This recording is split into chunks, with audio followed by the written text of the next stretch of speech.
Hello and welcome to your post-daily news update for Friday, January the 7th. I am John Pollock alongside Wai Ting. Hello, Wai. Hey, John. Happy first week back. It's our first week back. It's been a breeze. This stuff is just flown by. Easiest week of my life. Are you Well, back that's into excellent. the groove? I am. I definitely am. Yeah, I'll tell you, during the week off, um, I was really dreading coming back. Really? Especially with the schedule that we had. And I think with the way that the year ended and just it's hard to separate yourself. And then the last thing once I did separate myself, what I wanted to do was the last thing I wanted to do was come back. And but it really just kind of took a couple days. And now that I'm kind of back in the swing of things, I actually kind of like the routine. So maybe it's just a transition that gets a bit difficult. What about you? I was dreading this week, and it has been that and then some. That has been the week for me. But Are you I knew feeling it better? going in. It was a combination of all the work stuff, but then it's the personal stuff of my wife is back at work. This remote learning thing is it's a evolutionary process, and a 1-year-old who is just thrown off by all of this. So that's been the balancing act this week. But we're getting there. We're getting there. How are you feeling in terms of your illness? I'm doing a bit better. I'm still a little congested. I've got a cold, and maybe you can hear it a bit in my voice, but better than yesterday. So it's clearing up. I feel like I'm on the mend now. I didn't sleep very well, but better. Okay, well, I'm glad. Hopefully the weekend you'd be able to get a little bit of rest. I know it's a very busy weekend though. Well, it is, but it's also I'm kind of going to be low key this weekend because we have assigned a lot. So I will be back tonight with Wai. We are doing Rewind to SmackDown. We will be live at 11:15 Eastern, going through SmackDown and Rampage, and then Saturday it is a very extensive day. We are going to have a review for Post Wrestling Cafe members of the New Japan Noah card that is going down early Saturday morning. So WH and Mike will be reviewing that show for patrons. Saturday night, Wai will be doing a review with Kate from Montreal on the Battle of the Belt show. And Bruce Lord will have a review of that show, a written review on the site. And closing things off will be the Hard to Kill pay-per-view, which is actually airing at the same time as Battle of Belts, where Davey Portman and John Cena will have a review of that show. And Cena's also doing a report on the site. So the way things have worked out, it will not be as crazy for me, although I'm going to be catching bits and pieces of all of this. While we're just on the subject of plugs, just ignore what you see here because the Hard to Kill post show will be on Saturday on the Up Next feed. But then on Sunday, we'll have the latest edition of the NWA podcast with Nate Milton, Chris Ely, and Andrew Thompson. And then Sunday night, closing us off with WrestleNomics Radio. So very busy weekend here at Post.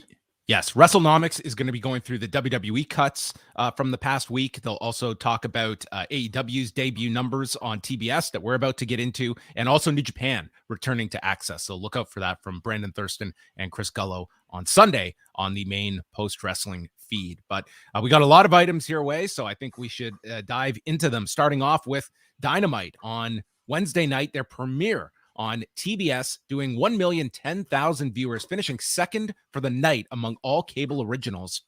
They were second only to the NBA, although they did beat the late NBA game.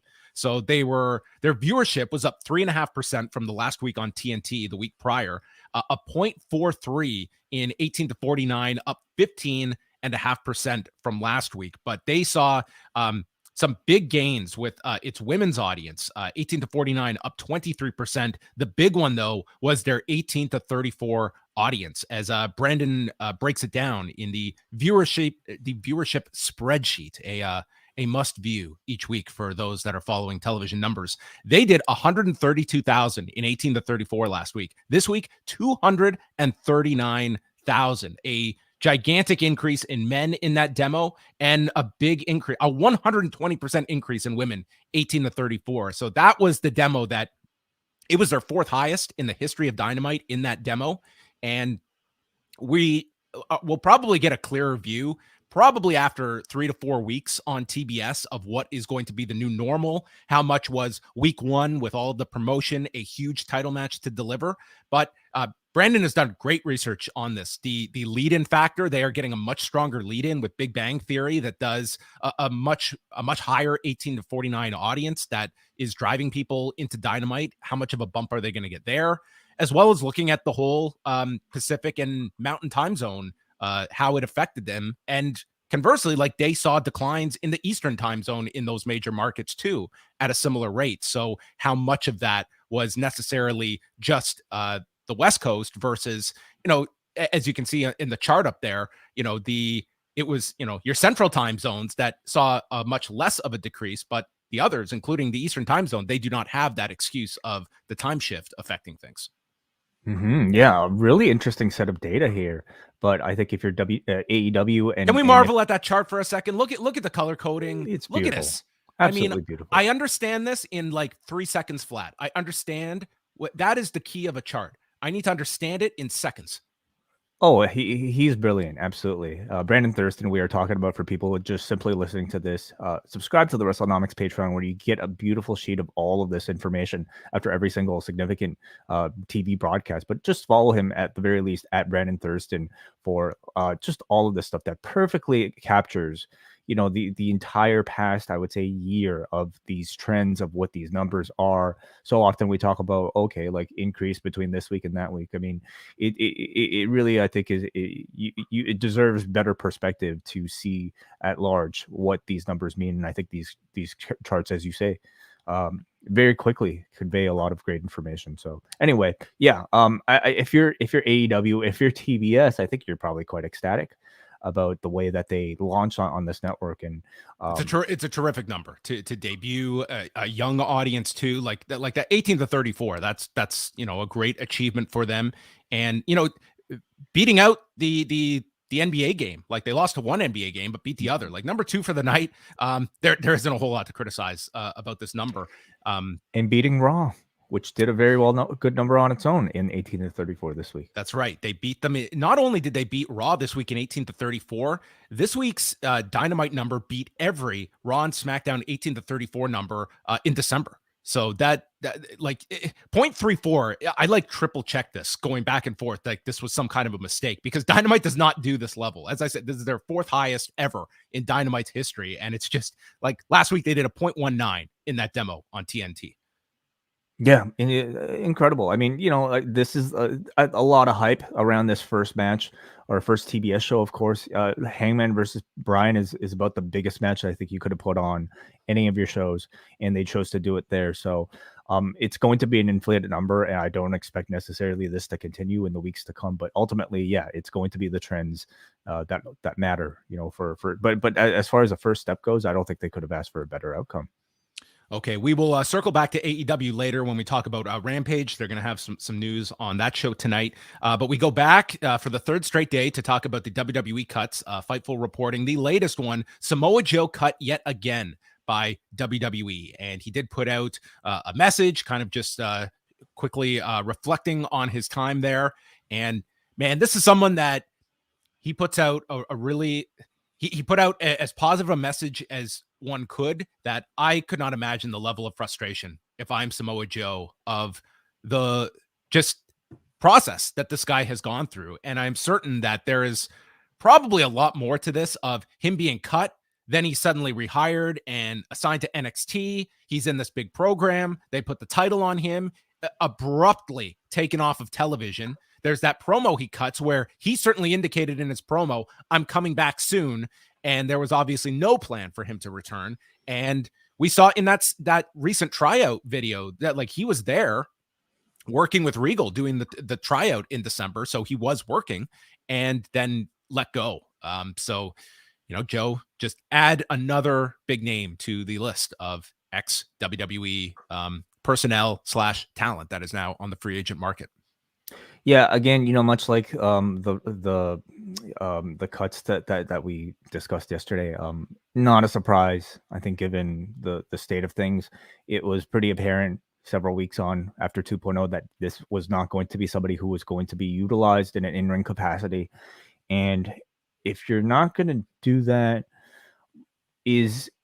I just don't see the company's justification for hiring somebody like a Samoa Joe. I don't, and as a fan, I never want to see somebody lose their job. But as a fan, if it means that we actually can have Samoa Joe back in the ring, I'm very grateful. Now, obviously, if you're Joe, I mean, I'm sure ultimately that's what he wanted to, but I also think he probably wanted a stable financial, life.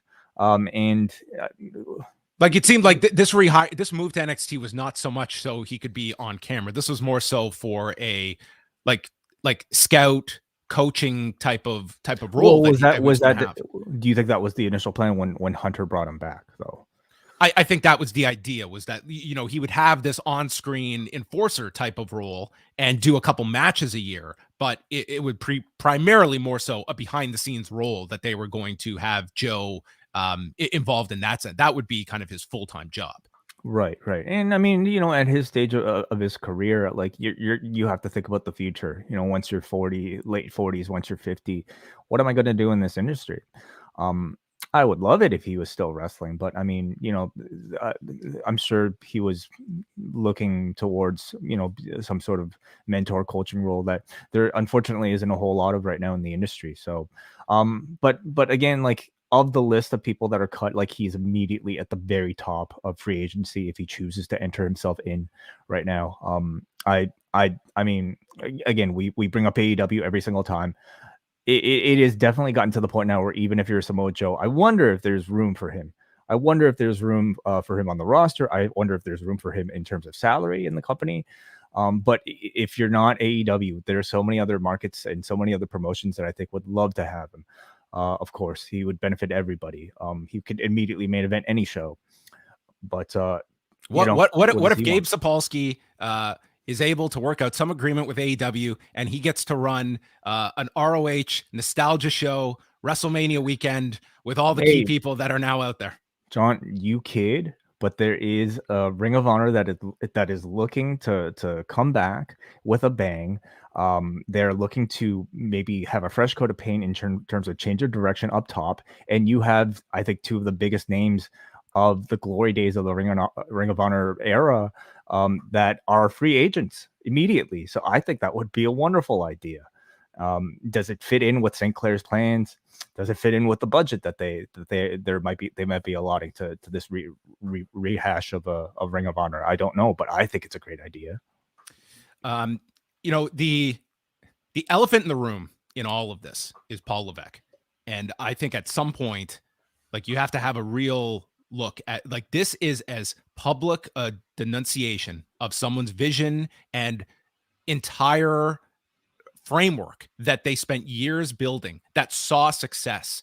Like, it is, if you think that it is just, oh, that's really unfortunate for Paul, like, imagine what he is internalizing, that he is watching being completely destroyed. And it's like a little thing, but after this week, just seeing that little spot with Braun Breaker destroying the X, it was very symbolic of, like, just such a knock at the prior regime of this whole thing that you had built that had been, up until, going onto the USA Network, like, glowing reviews, and something that was not just an artistic success, but had been a financial success in terms of being able to tour. This was not something that, believe me, it was something, not any company could finance this thing without a WWE backing it. Like, there were certainly advantages NXT had by being part of WWE, but it was certainly something that was able to reach a much larger audience than probably was envisioned when that idea was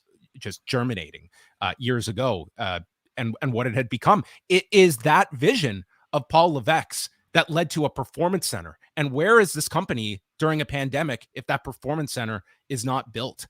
I think, like, that's a huge aspect to all of this on top of it. Now, an executive the level of Paul Levesque, I'm not suggesting this guy is gearing up to leave, and I would think, like, he would have a no compete that would be just endlessly long and would probably not have the financial capabilities to. He's also an owner, a part owner. I'm not suggesting that he is leaving the company, but this is just such a this is just so clearly, like, presenting like egg on Paul Levesque's face. And I just think it's like publicly, this person that you had been building up as like this visionary to eventually succeed.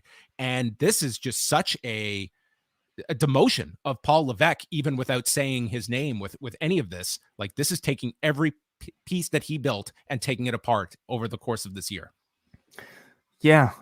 I mean, it's so much of this. It really just kind of comes down to what we can really speculate about how Vince McMahon feels about his son-in-law. But public perception is a very, I think, important metric, especially when you're talking about a public-facing company, a publicly traded company like the WWE. And I don't know if there's a more clear painting of NXT Black and Gold as a failure than what they're trying to do right now.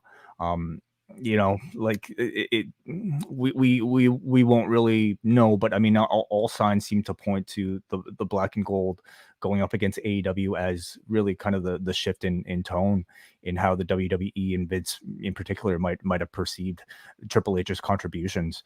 And you could call it the shift by tone. The shift by tone. You can call it that. But I'm very curious to know what Christmas dinner might have been like, in the McMahon household, with those two at the same table. I mean, again, this is all just speculation, and maybe us watching a bit too much Succession to think about, hey, like what is Triple H trying to scheme right now? But it says a lot, I think, for a company that is usually so careful about perception. I mean, for a character like Triple H, who is usually so protective of his own public perception, to have it every week now, it feels like be weathered away. Well, it's also like, you can either look at this as a positive or a negative. The fact that he has not been attached to NXT 2.0. Like, I'm certain, when the news came out of like the heart issue that he had, I mean, there was no follow up to that. There was not that like happy moment of Paul Levesque appearing on TV to give a reassuring message to the audience. Either it's somewhat like he's insulated away from this new vision of NXT, or he is directly like being taken away from the, you can read it either way. There are too many questions that we have, and this is total speculation, but like, he was the public face of this, and he's very much not. Yeah, totally. So yeah, it's fascinating. I don't. Do you think we hear from Triple H in a public setting soon? At least, I think at some point you have to. Like, he's still like a major like figure within this company, and the fact he has been muted for this amount of time is, it's certainly going to raise a lot of questions. And again, this is a company that they do not put too many of their executives out there. It's not like the George Barrios, Michelle Wilson era, where if you were seeking it out, it was almost like on a bi-weekly basis. They were out doing these chats and these Q&As, and you could glean a lot of information about the company and their directions by finding these like online chats and stuff like that you could listen to. That's not the case. Like, Nick Khan does very few interviews. When he does, they garner attention, but it's not like he's out there on a permanent basis. Vince McMahon is a complete private profile at this point. Stephanie, I've even seen like a bit of a, like, throughout the pandemic, like, you saw her doing a lot, but that seems to, it just seems like they've overall taken a less public profile, just speaking out. But that's going to come probably in different waves when there's a need to put these executives out there outside of the earnings calls 4 times a year.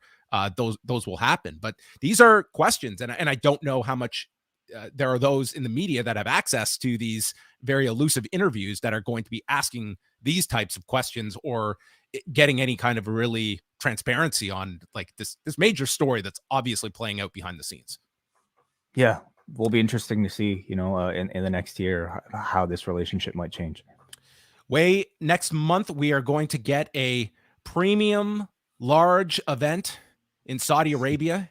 Andrew Zarian of the Matman podcast reporting that the date appears to be Saturday, February the 19th, which I was able to confirm that is the date planned for this return to Saudi Arabia. So moving to a Saturday, which would mirror the shift to Saturday nights in 2022, which is not going to be the night for every pay-per-view this year, but a solid amount of them are going to be Saturday night shows. And this will be the case with Saudi Arabia next month. And this, worth noting, this is the only premium live event in between the Royal Rumble and WrestleMania because they don't have anything planned in March.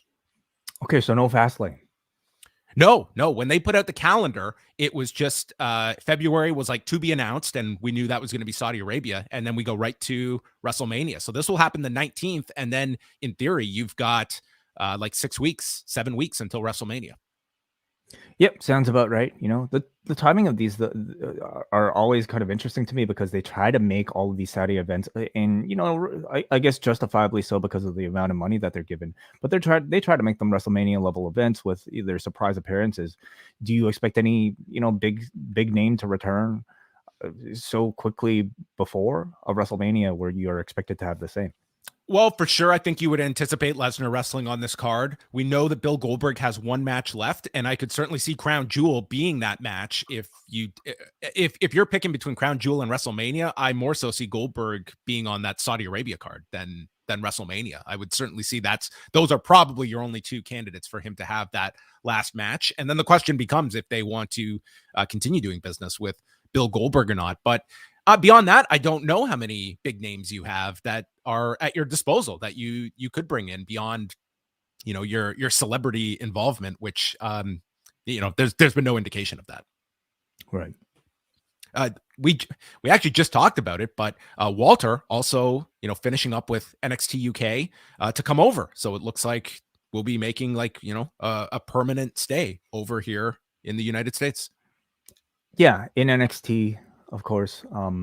We'll see how that goes. It was the abs way. That was the key. That was the tip off. Sure, I suppose so. I certainly hope, to me, I think that's been the dream for a long time, is to see Walter in the mix with so much of what is in North America on a consistent basis. But in the modern era NXT and in the modern era of what the WWE might or might not be looking for in its talent, I'm less optimistic for even somebody like his success than ever. So will be interesting to see. It'll be incredibly disheartening if, oh man, we're gonna get like Walter versus Joe Gacy. We're gonna get like Walter versus Walter at the poker table. We'll get I don't know, Tony D'Angelo versus Walter. Like, think about all the great fun he could have in NXT 2.0. Like, when you're looking at it, like what function does that serve, putting him in NXT? Like, I could understand that a year ago. Now, like, it's to me, I would think like the main roster would make a whole lot more sense now than putting him in NXT 2.0. Unless NXT 2.0 is just like a pivot before he's being brought up. Well, ultimately, I mean, they've got to convince Vince McMahon of Walter before he gets brought up to the main event or main roster, and maybe this is it. Maybe this is their attempt to trial run, or maybe they just want to simply keep him. And hey, Walter's willing to move. This is a guy we probably wanted to come over here for a long time. He's now willing to do it. Let's throw him in there in NXT and see how he goes. And if Vince likes it enough, then maybe we'll bring it up. But, he should be champion. He's one of the best performers of professional wrestling in the past several years. So I just hope they don't screw it up.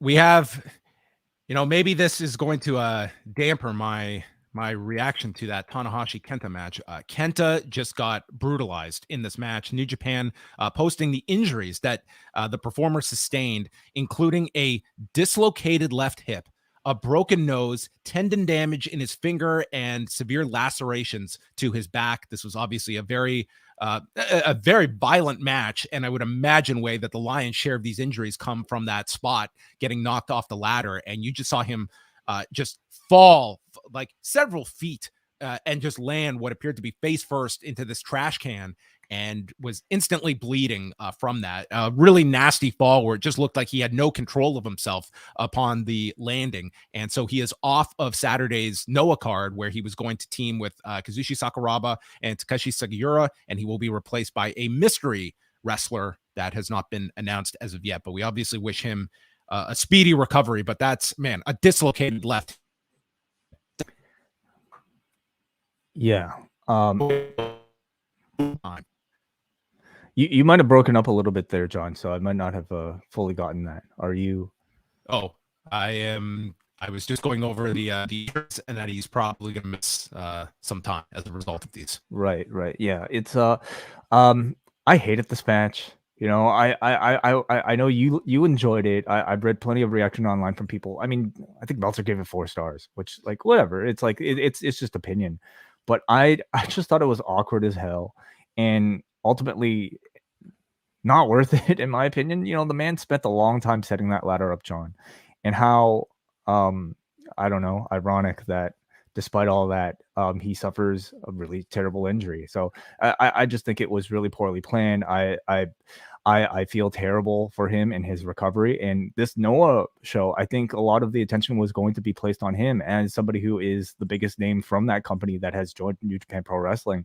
So who knows what sort of storyline elements, you know, they might have set for him. It's really unfortunate. Hope he makes a speedy recovery, because I think this year, you know, there's so much potential for him between his dual kind of relationship between the America and Japan, and being able to be involved on all these shows, including Strong, including AEW. It might be a bit of a tough time for him to be out of action. So hopefully it's not too long. Yeah. You obviously wish him a speedy recovery. That's quite the laundry list of injuries he is suffering from. The UFC and ESPN Plus are increasing the price of their pay-per-views. This is the third price increase since the UFC and ESPN Plus deal came out. ESPN Plus has domestic distribution in the US. So you have to get the service, which is $6.99. And then on top of it, you will now be paying $74.99 per month for the pay-per-views. An incredible amount per show. But, you know, the devil's advocate is that as much as there is, the UFC's business has only gotten greater, and it has shown like enough of an audience that is willing to spend this money that it has proven successful. ESPN Plus continues to grow. They are now up to 17.1 million subscribers. They were up 66% year over year in subscribers, and the UFC just had their greatest year ever. So, I mean, this seems to be the model, is that come January, look for a price increase and people continue to pay it. And that's kind of how their business works. And it's, as much as fighter pay is always at the forefront and a discussion, it's still like this money is just continuing to support the UFC, and by extension, ESPN Plus growing with it. Mm-hmm. I feel like this is sort of something that's to be expected when it comes to these subscription model services. I mean, Disney Plus itself, I think, was very underpriced at the moment of launch, and slowly but surely we're going to see these price increases, and that seems to extend to these pay-per-views too. I mean, combat sports pay-per-views or premium live events, whatever. No, pay-per-views. In this case, it would be actual. They're still pay-per-views here. Yeah, like in this case, it's a bit more unique in that, I mean, they're very confident that if people want to see a fight, they're going to pay for it. Look at this. Look at what the ceiling is for, like a premium boxing fight. The UFC is not close to that yet. I mean, are they? Like what is the latest, like, big boxing fight go for, John? I mean, you're seeing like there's when a Canelo fight happens, it's like the big fights are always going to do exceptionally well. And I think a price, it was you go back to 2015 when Floyd Mayweather and Manny Pacquiao fought, and they priced it at $100, and there was like, people were just, they cannot fathom spending $100 for a pay-per-view, but the public determined that this fight was so big. There is I'm sure there's a price for some that would be a limit, but on that day in that year, $100 for a fight was not the limit that they were, that was going to impede them from not being part of that viewing experience. And UFC, their biggest cards, they have that feel. And I think like there will be some casualties in the sense of, fights that or pay-per-views where a big title fight could fall apart.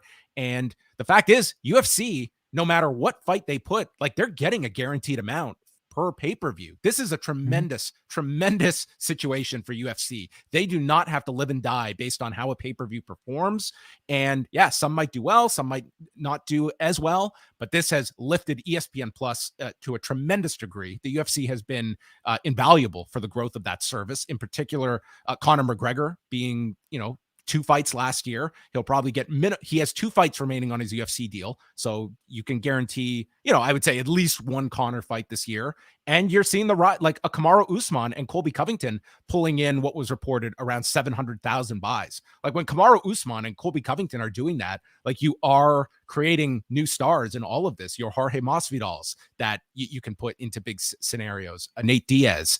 So, I mean, yeah, there's going to be friction with your audience, but overall, I think when it comes to it, if it's a big fight, $74.99, that will be the price that some are willing to pay. And these continue to, like, I don't know what the limit is where people say enough is enough, but we saw years ago 100 wasn't the limit.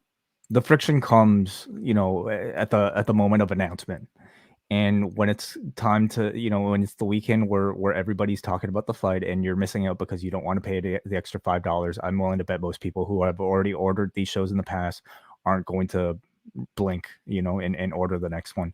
Do you think that this changes anything for professional wrestling, whether it be AEW or WWE continuing to maybe reassess, like whether or not it should re-enter the pay-per-view market?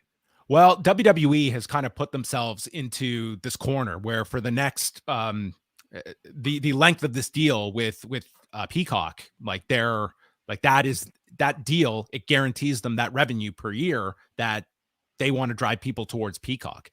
I think you could certainly, if you could go back to 2014 and how you launched the WWE Network, I think, like, honestly, like the WWE Network at the end of the day, in their vision that they had in 2014, it was not a success. They went this route. This is a much easier pathway. It's guaranteed money per year.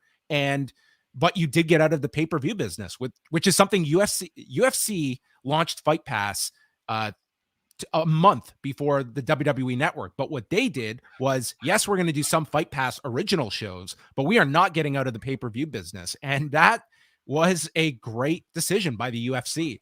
I don't think WWE could have had 12 solid pay-per-views per year and maintain that. But I think absolutely they left money on the table of an audience that would be willing to pay for the big shows. I think WrestleMania every year that was a ton of revenue that they gave up by putting it onto the network. And at times, like advertising, you can get WrestleMania for free. Well, let's say not even the WWE. Could Peacock be looking at what ESPN is doing right now, and can they charge per your big four, your big five WWE pay-per-views an exclusive additional price? I think you're always trying to grow. And once you stagnate and you're not growing anymore, then it becomes, well, what are our other options? And it's a weird comparison, but look at the NWA. This week they announced that they are taking their shows had all gone to Fight TV. And we can see like the buzz about the NWA, it plateaued going to Fight TV. So they have announced now that you can still get your subscription plan on Fight and you can get the shows early. And then later in the week, we'll put them for free on YouTube. And what they're doing is you can do a deal where you pay $50 a year, and that includes all 6 of their pay-per-views, which would be $25 per show otherwise. So they're trying to bundle all of their shows together. I think it's a lot easier for a company the size of NWA to play around with all these different experiments. For WWE, it would be, again, that word friction. If you were to suddenly go from, hey, it's $5 or $10 a month and you're getting these premium live events to, well, it's $5 to $10, and then you have to pay $50 for the big events. It's very hard to go back. But again, if it's a big enough event, you will get around that. I would see the smaller shows, I don't think would have a prayer of recouping that. But a big WrestleMania, listen, at the end of the day, if you're a big WWE fan, it may pain you to suddenly have to spend $50 when you're used to getting this for a fifth of that price, but you're not going to miss WrestleMania. No. I mean, but to answer your question, like I could certainly see Peacock at some time looking at how ESPN Plus has been so successful with the UFC and saying, hey, we have a product in WWE that should have, even if it has 50% of the success that UFC does, that's revenue for us. Yeah. I mean, even that is interesting though, because what is that communication going to be like between NBC and the WWE for them to say, for these specific shows, we need you to give us your very best main event, and we need you to deliver. And I mean, if you're the WWE, you could be saying, I'm trying to deliver every single month. What do you think? But does NBC now become sort of the judge of like, this is all hypothetical, but what influence would they have in if a deal like this were to take place on the creative? Well, it would be a large influence, but I mean, ultimately, if they were to do that, that's coming down to a Peacock decision of how they distribute the pay-per-views. They are the ones with the distribution rights. But if you're a WWE, you have to be looking, when you're in this present deal, you have to be looking ahead. What is our next deal? So it would behoove you to build up, if they go this route, to build up that subscriber base so that they have real-time data of what our impact was on Peacock over a 5-year term, so that when these streaming rights come up in a couple of years, when in theory streaming is going to be that much more advanced and that many more people are comfortable ordering content on a Peacock or an ESPN Plus or any other service, which are probably, years from now, we're probably going to have many more kind of solid pillars of streamers that are going to be bidding for rights of WWE when they come up, because we can deliver you these many subscribers. Look what we did to Peacock from year 1 to year 5. Right. And the final thing here, SmackDown tonight is in Uncasville, Connecticut, built around the return of Roman Reigns, with Brock Lesnar appearing on the show. Rampage has the Jake Atlas, Adam Cole match, which of course was the match where Atlas was injured in. Ruby Soho and Rio teaming against Britt Baker and Jamie Hayter. Aaron Solo taking on Hook.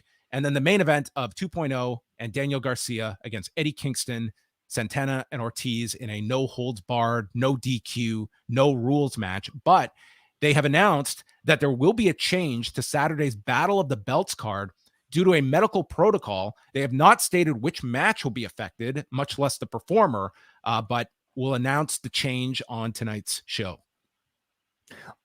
For me, it's a Rampage that I have elevated interest in compared to usual, because number one, because of Hook, and I heard from Brian Mann, who was in attendance, that the match was very good. So I'm looking forward to that. Always an attraction, a wonderful attraction now to add to these Rampage shows that you're not necessarily, taking off of a Dynamite or another event. But this Adam Cole Jake Atlas match, I'm very curious to see if they show the whole thing in full. We know that there was an injury that occurred at the end of this match. Do they confront it, and do they display it head on? Do they make mention of the fact that, hey, like, do they show it as is? And I would think so, because I don't know how you would necessarily even edit around it. But that's really fascinating. And of course, I'm also very curious to see if there's any sort of added promotion for Battle of the Belts. I suppose having a big announcement like this last minute is going to be considered a sort of promotion. We don't know who it's going to be, but presumably, I actually have no idea. Do you have any guesses, John? I don't. And it's like, you put this kind of out there, and it kind of like lets your audience kind of speculate about who might be affected. And it's like, anyway, I think what they do have to do is, whatever match is affected, you've got to put in its place something larger. Like, you need a bigger match to replace it for Saturday night. Yeah, I think so too. And I think we've known AEW to come through pretty well when it comes to these late change announcements. I mean, WWE has as well. But yeah, depending on who's affected, I expect, a bigger name last minute to replace them. And then Saturday, once again, it's the New Japan Noah card. The big matches on the show are the 10-man tag with Congo taking on LIJ, and then Hiroshi Tanahashi and Kazuchika Okada against Kaito Kiyomiya and Keiji Selfie Muto. Keiji Selfie Muto. I wondered if he was taking a photo of the crowd, but it turns out he was taking a selfie while he was in the ring. So okay, all right, selfie skills, not bad, right? Yeah, not bad. Not bad for Dad. He did all right with the selfie skills. And then Battle of the Belts going pretty much head to head with the Hard to Kill pay-per-view, which, I mean, it looks like an interesting lineup for Impact here. Like, the key matches, you have Moose defending the Impact title against Matt Cardona and W. Morrissey. Mickey James and Deonna Purrazzo in a Texas death match for the Impact Knockouts title. Trey Miguel and Steve Macklin, which should be very good match. It's a last chance match for the Impact X Division Championship, where Macklin can no longer challenge for the title as long as Miguel is champion. If he loses, Josh Alexander against Jonah. Jonathan Gresham defending the ROH title against Chris Sabin. The Inspiration against the Influence. Eddie Edwards, Rich Swann, Willie Mack, Heath, and Rhino against the Good Brothers and Violent by Design. Chelsea Green, Jordan Grace, Lady Frost, Alicia Edwards, Rosemary, and Tasha Steeles in the first Knockouts Ultimate X match. And then the dark match, or the pre-show match, we'll see Laredo Kid, Jake Something, Chris Bay, and Ace Austin. It looks like a really good card from Impact. I just wonder how much going head-to-head with AEW is going to hurt any buys from that audience that you are attracting at the level of an Impact. Right, yeah. And again, John Cena and Davey Portman will have a full review of that show on the Up Next feed Saturday evening. Hey, before we get out of here, we have a few super chats, John, if you want to take some of those. And again, if you're tuning into these live, and we want to thank everybody who tuned in live. We almost hit 150 today, live viewers. So thank you all for being here. And thank you for, very quickly, to everybody who joined us on the Best of live premiere as well. It was a lot of fun seeing all of your reactions to our picks as we stream the show on YouTube. If you haven't checked that show out yet, it's on our free feed, the Best of 2021 show. We got a Brent Lockman who says, Ishii, who donates a $10 super chat. So thank you very much for that support, Brent. And thank you for getting the Post Wrestling Dad hat as well, it looks like. He says, Ishii getting a 1-star rated match at Wrestle Kingdom makes the universe feel wrong. Do the fans in Japan dislike this House of Torture stuff as much as everybody else seems to?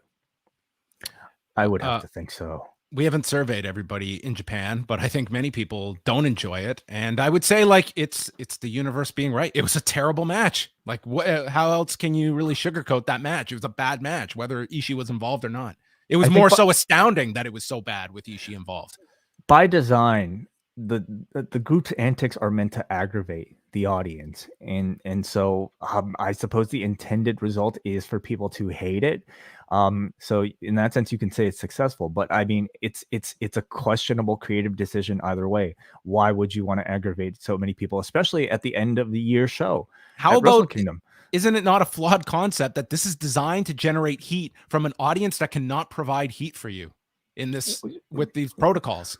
Well, of course, John, silence means booze, right?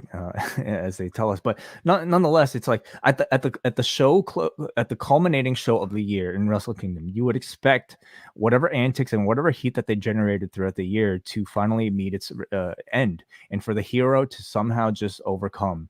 And instead, we just got more heat building, and maybe that's the part that kind of aggravated me the most. Even at the end of the year, biggest show of the year, it just kind of continues with these same flat endings. So I don't know if I see an end in sight, and I can't imagine anybody on either side of the pond, enjoying any of it.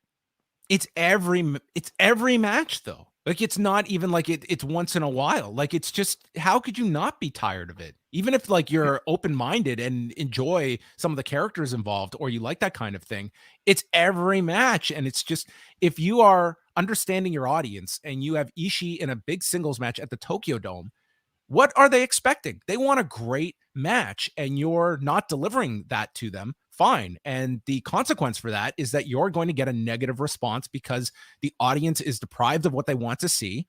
And it's by no means any kind of original layout of a match. It's just going to the well continually. And you can't even get like a livid, like if this crowd was just livid and they were so upset, you could justify like this got over with the crowd, but they can't even react. So it just feels totally flat. Even if you had an audience that was like aggravated, they have no way of conveying that. We go up next to John Clonchester, who sends a $5 super chat. Thank you very much for the support, John. He asked, could AEW at some point do their own type of minor league a la NXT as a lower division, possibly involving Dark or Elevation into something like that? That's kind of what I see Dark and Elevation as. That's, I view that as like separate from the main shows, and that is where you are going to get people that are not ready to be elevated yet to the big shows. That's sort of the structure that they built. It's not like a formal system like an NXT, but that's certainly what it's being designed for. I mean, I get the sense John is specifically asking, hey, like, could there be like a separate ranking system with a separate cast of characters with, a dark championship or like an elevation championship, where the storylines are really just exclusively self-contained rather than, having people go back and forth. And while I think it's possible, I mean, I would also ask, well, do they need to? I think they prefer to have the freedom of, occasionally having a Bryan Danielson or a Cody show up on a dark to be able to just kind of spike interest in those shows, and to occasionally have a Captain Shawn Dean show up on an AEW Dynamite proper, just to kind of have that flexibility, not to mention to be able to pad people's records out. And it goes both ways. Exactly. Like you can get a week where like a Danielson or a Moxley, it's not going to be frequent, but that they can come down to dark and wrestle someone. And that's kind of cool to have where you can go between both. On top of that, like that would require that much more infrastructure to have to invest in. And like, if that was a case where you wanted to suddenly book these to that degree, like you cannot put all this on Tony Khan. Like to me, like there is a burnout factor that comes inevitably with all of this. And to me, like I think the system is fine as it is. Like long term, they very well may have that kind of idea of a more robust developmental system. But at this point, like I think they're doing a fairly good job of what they do with Dark and Elevation and the purpose that they serve. It's largely a showcase that can also weave in a lot of talent from different parts of the country. Very quickly, I want to shout out the chat room right now. We have 155 live viewers, so I think that might be a record for one of these live shows. I want to very quickly encourage everybody to subscribe to the channel and try to get us very slowly up to that 10K. We have one last super chat. This comes from Jake from the Windy City.